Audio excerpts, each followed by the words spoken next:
You're on the path. You go to school, you go to college, you start a family, you're on the job, career trek, and all of a sudden it's sideways and you lose your position. Now what? You've got a family. You've got to take care of them. The jobs that you're applying for aren't responding. You're not getting applied. Pretty soon your severance runs out. It happens to a lot of people. It's happened to Jon Allen. He's next.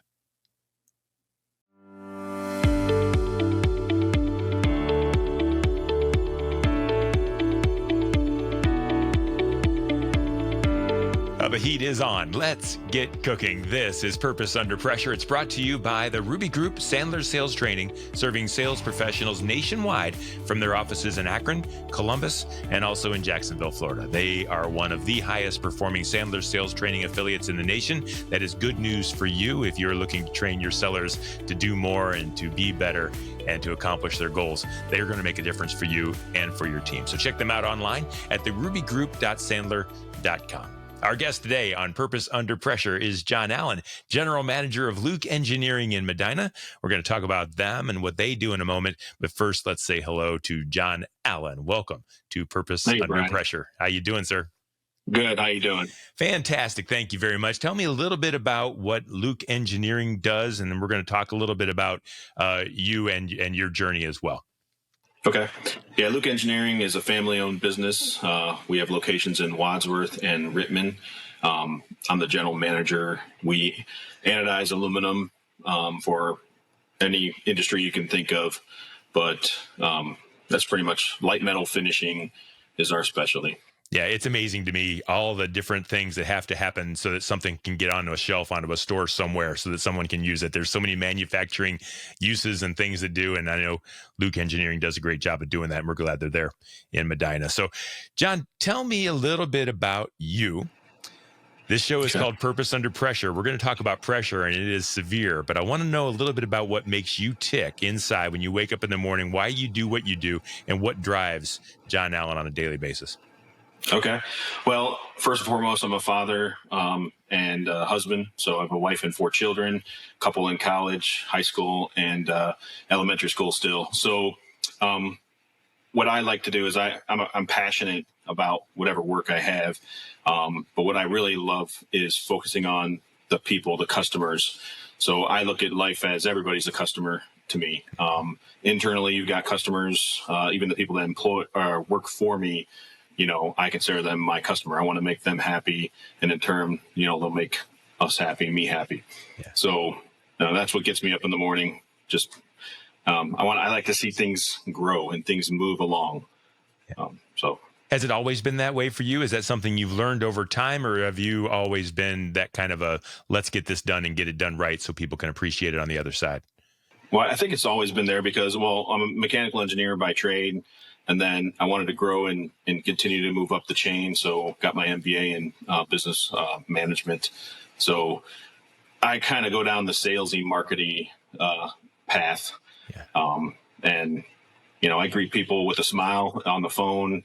I help people out. Everybody can see how I'm helpful, you know, just in a initial conversation. And normally we win the business. So I think it's interesting that you said a sales and marketing path. I come from the idea that everything is sales and marketing. The way you treat your family, the way you treat your customers, it's all about how can I solve a problem for you on the other side so that we can all grow together. I mean, that's kind of life. And sometimes people say, oh, you're a salesman?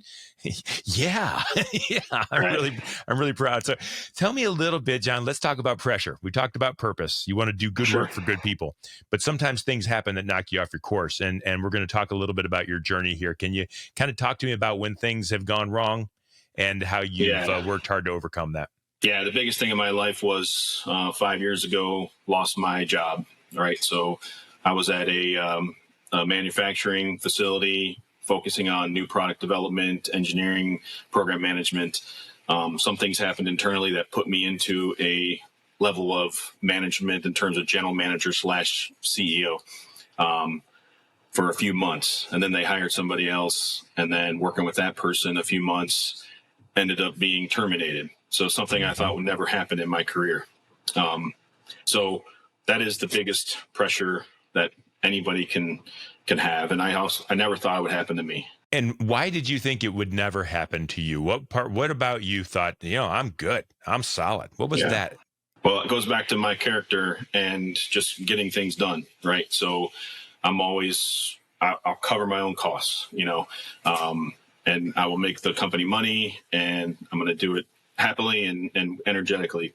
So it just never occurred to me. There's people out there that you work with or you see in other organizations like, man, how is that guy even at a position of, some sort of management authority? He is just, it's just interesting. And then you find yourself, unemployed. And were you married at the time, and did you have kids? And you Oh talked yeah. about your family. Yeah. So what was that like? I'm interested, and I hope I'm not prying, but you No. went home and you had to tell your family or your wife. What was that like? Yeah. Well, ironically, it happened on my son's birthday, Oh. and I was not going to be able to be him with him on his birthday. They were all at our other house, and they gave me the news, and I was like, well, I'm going to go home. I'm going to go see my son on his birthday. It's a bit emotional to think about it, but ironically, I think they agreed I was also good because I was also asked to stay for 2 weeks. Normally, when you get laid off, they walk you out, but they're like, hey, we got to go a different direction, but we need you to stay for 2 weeks because the new person doesn't start for 2 weeks. So there's that situation. But this actually was a silver lining in my career, right? So this position I had was an hour to an hour and a half drive one way every day.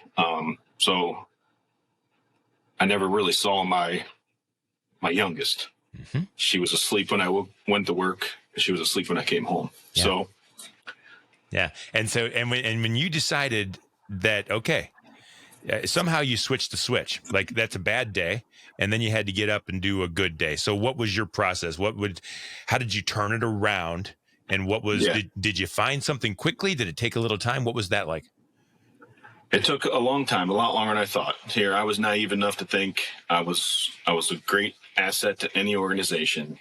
And I've got some steps here that I can go through that it went for me, but I was naive enough to think I was going to double dip, right?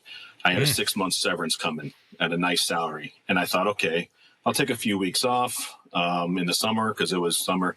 Well, I'll get after it after July 4th. I should have something by, I don't know, mid-August, right? And then I'll double dip for 4 months. Yeah. So I'll give the ending. It took 10 and a half months. Oh, man. Okay. So, yeah, I can go into let's more do that a details little about bit that later. So 10 and a half months later, so somewhere along the line then, you're starting to second guess. Are you second guessing your ability, your character? Are you worried about your family? What's the overwhelming stress that's happening somewhere in the middle of that 10 and a half months? Well, it's actually all the above. I mean, you look at yourself initially, like how am I not landing these positions, right? But there's many phases of unemployment, and first you think you're going to be able to just find something quickly, right? You talk to your immediate network and see what they can, put you in the right direction, everything like that. But when you start having failures and not hearing what's going on, then yeah, you do start looking at yourself. And even to one point, I had a beard. I have a beard. It's just what I look like. But when you meet with these other companies and you're interviewing, some people have an old school mentality. Yeah. So I actually ended up shaving my beard, and then I landed a job after that.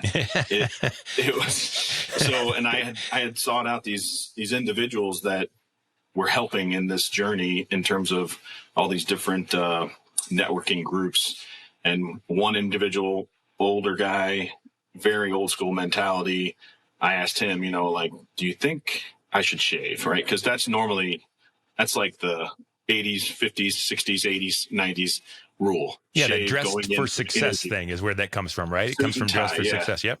Right. So I did end up shaving, and like a month later, I got the job. So it's weird. It may not align, but it goes down to that psychological, thought and concept of why am I not landing these jobs I know I'm perfect for. Yeah. So, And do you think that was why, though? So I think that's coincidence. I think there's a yeah, little I would something to agree. that. I'm part of the old school. Like I'm part of that old generation. I don't believe that, but I do believe that if someone else believes it, then it might be true. Exactly. And so I think that's coincidence. But is that the reason you weren't getting the jobs, or can you look back now and say, no, this is what was going on?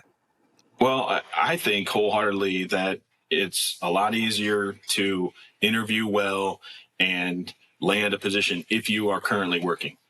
If you are tainted by not being employed, and the longer that goes on, people start to question. And I mean, I've hired people, and you look at people's resume and their gap in their employment, and you think, well, it's been 6 months, it's been 10 months. Why has this guy not landed? There must be something that we're missing that other people have caught. So we're not going to take that chance, or we're just going to, go find the other guy. Right. Mm-hmm.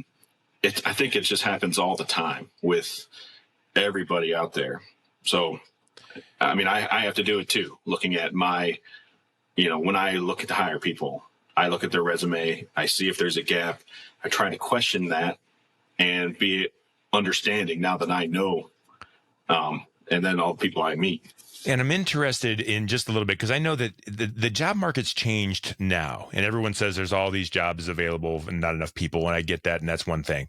But also there's people that are losing jobs from downsizing and from different innovations and things of that sort. And it's harder for an older person. If I were, it would be harder for someone like me to find something today, regardless of the job market. It's just the kind of the way it goes. What can you share with someone who also is having trouble finding a job in that 10 months? You also had to get up every morning and put your feet on the ground and get something done. Like, how were you able to keep your confidence? How were you able to keep your enthusiasm that something was going to change? This wasn't going to last forever. What'd you do to keep yourself going?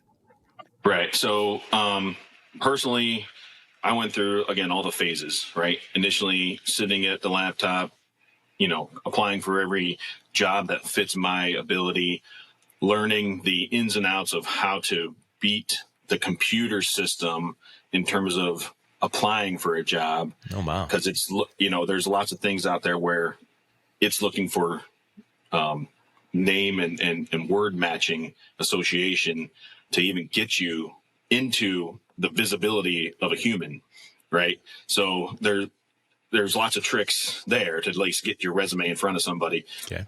So I went through all that. Ultimately, it came down to networking. And so I joined several different Northeast Ohio job-seeking groups, meet people there, go have coffee. And it's kind of just, I believe 90% of fulfilled positions are because you know somebody else, right? It's a networking situation. Somebody else can back you up. Yeah. So these networking groups help. You can go out and meet people, have coffee with them. Therefore, they've met you. They kind of understand your story, and then maybe they can be an advocate for you. And it is just as simple as, hey, I just met this guy. He sounds like a great guy. I don't know him from Adam. I don't know if he's good or not, but you should at least take a look at him. Yeah. Just like any business, that you need that referral, we need that word of mouth, that kind of thing to make it happen. And so let's fast forward now. In fact, actually, did you have any jobs in between the one you have now and the one that you lost in that 10-month span? Okay. So let's talk about this new job. So you find this opportunity. I imagine there's a story there. On the rule, only decision makers can get other people to make decisions. Each and every day, we have a decision to make. Also, when we're with buyers in our sales process, we have a decision to make how we're going to lead that interaction. And if I'm somebody that can make daily commitments and keep those daily commitments, then when I'm with buyers, I expect them to make commitments and keep those commitments to me throughout that sales process. So first and foremost, I have to have a decided heart in order to lead other people to make the decisions that I'm expecting them to make.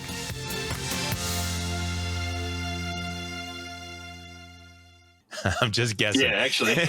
Oh, yeah, there is. It's networking. So I had reached out to friends at church, and one of my buddies referred me to a company in Worcester, a Hummel Group. I interviewed with them and thought about it. It's like, it's not a path. That's not what I really want to do, right? It's like, I don't want to read insurance policies, but it was a salary that can get my family food on the table, right? Yeah, you do what you got to do.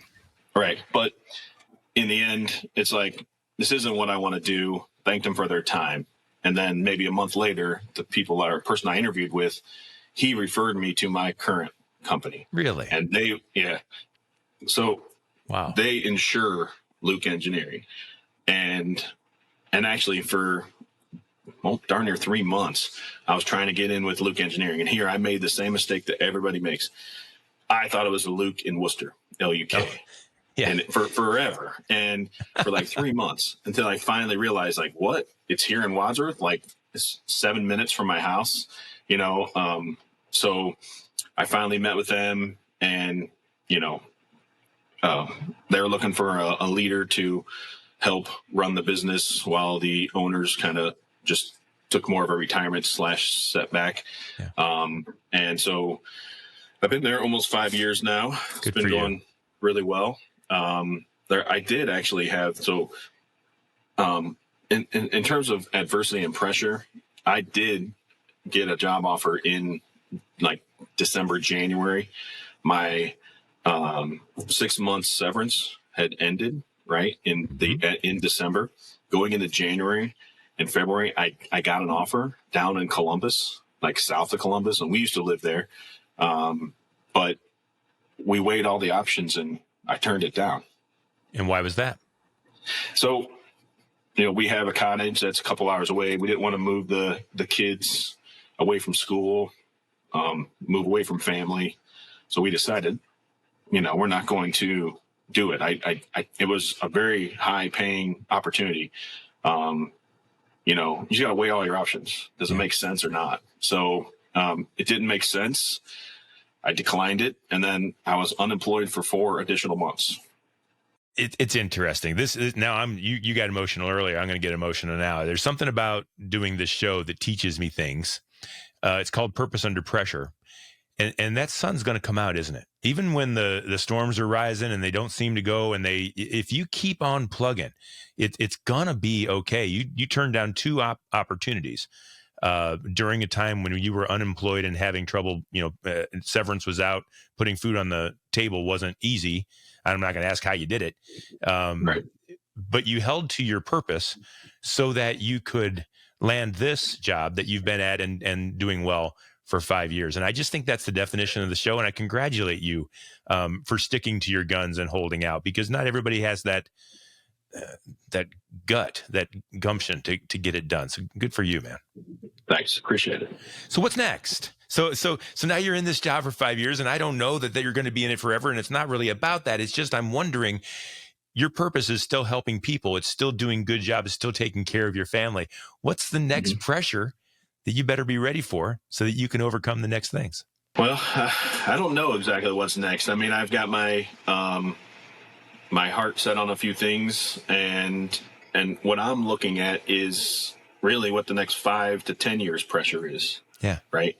So I got to look down the road. I'm, 45 years old, and where will I be personally? Where will the company be? What's that look like in 5 years? So I'm 50 or 55. So just like you say, the older you get, the harder it is to land a position if need be. If right? you need to, I mean, I'm with a great company now, and it's family owned, and everything's going really well. What do you do to improve yourself and to make yourself better for your current company, better for Jon Allen, doing the things you're trying to do? I know you were part of Leadership Medina. I know you're doing some different things. What do you do to kind of sharpen the saw, as Stephen Covey says? Actually, I'm glad you brought that up. I did Leadership Lead Institute 2 years ago, referred to by our president. She was in 21. I did 22. Mm-hmm. One of my employees did 23, and now we have another employee doing 24. So it's really good. And again, it boils down to networking, right? Seeking or not seeking, it's just good to know people, right? Yeah. And then I told, Terry Green, who was, the lead person at the Lead Institute for our class, that I was interested in boards, to be on a board. So, now I'm currently the treasurer of the FC Chamber Charities, that we give scholarships to non-traditional and traditional students. And it's all about education and moving people forward. So I'm getting involved in that. That's where you and I met, actually. Yeah. And I'm also the president of the board at our summer cottage as well. So trying to keep those people at bay, and so just learning, basically continuous education. Just minor stuff like this next month, I'm going to be taking on more Excel training classes. Right, I'm already pretty damn good at Excel, but there's like a level 3 I'm going to try to do, and see, just to keep my pencil sharp, I guess. But yeah. Well, you do 3 things when you do that. You improve yourself so that you can improve your job. And those folks that pay you want excellence, and now you can do a better job for them. You improve yourself so that they can't let you go. If that were to happen again, like it happened to you before, they're going to look twice because you've got all those things. And then, of course, in case something does happen, or you need to make some kind of change for whatever reason, you're improved that much as well, and you're that much better situated. So you said at the beginning of the show, my purpose is to help people. And so you have overcome the challenges so that you can, and you're making yourself better so that you can in the future. I don't know, Jon, whether anybody listening to the show is going to need their aluminum anodized or whatever you do. In case anybody did, though, want to reach out to Luke Engineering or to find you, how would they do that if they wanted to talk to you more? Oh, I appreciate the plug. So Luke Engineering and Anodizing, you can search us on the web, but www.luke, it's LUKEENG.com. So lukeeng.com. And then phone number, we're kind of old school, so 330-335-1501. You still have one of those phones? Those telephones? Landlines. Yeah. So, but we run 24 hours a day, pretty much 7 days a week right now. So we are I don't know, you call it big fish, small pond kind of thing, right? Yeah. So we are. That's the best place to be. You don't want to be the other side of it. Right. No. So there's not a whole lot of there's competition close, but they're not as nearly as large as us. And we continue to with my personality and my growth strategy, we're looking to do a building expansion and all this stuff. So the future looks bright. And just call us if you need any help. Well, we do things all the way across the country. We've done stuff for people in Arizona and California because we're good at what we do. That's good. That's good. And then you have good people just like yourself doing it for you. So thank you very much for being on the show, Jon. I appreciate your vulnerability. I think somewhere along the line, there's a person out there, he or she will have lost their position or will have been facing something that doesn't seem to want to end. That storm, that pressure doesn't seem to want to go away. And I hope they find this show, because I think your story is inspiring, and I really appreciate your sharing it with us. It wasn't an easy time that you talked about, but yet you gave us the story. And I just thank you very much for sharing. I still do. Anybody can contact me personally to talk about their journey, because I look at people's resumes, and that was one of the things I learned. I mean, I redid my resume probably 30 times in that 10 months, just by people's different, aspects, and building a brand strategy. Like, who would think you need to build yourself a brand strategy, right? To try to promote yourself. And people don't like to do that. You don't like to toot your own horn. So contact me directly. And I'll help where I can, right? I'll give feedback. I'll meet you if you're local. But I don't want to see people on the street like I had to be for 10 months. Yeah. And with the economy, the way it changes and the things that happen, who knows what's going to happen. So I appreciate that. Would they find you directly on LinkedIn? Is there a better way to reach out to you? LinkedIn, Jon Allen, or, I'll give my cell number, 330-241-9379, or Jon Allen 88 at Gmail. So JONALLEN 88 at gmail.com. Excellent. Yeah. And I'll urge our listeners to only call you one at a time. So not all at once. Very good. Jon Allen, thank you so much for being our guest on Purpose Under Pressure. This show is done weekly, and it is brought to you by the Ruby Group. Sandler Sales Training sellers are under pressure to perform, and Sandler helps you succeed on purpose. I was talking to Mike Jones the other day from the Ruby Group. He's the owner there, and I asked him, hey, are you number one yet? And he put his fingers up, not quite, but I know they're on their way. So thank you to them for sponsoring and being a partner in the show. You'll find all past episodes of Purpose Under Pressure at brianmediastrategies.com/podcast. Also, wherever you stream your podcasts and on YouTube. We do this every week, and we will see you next time on Purpose.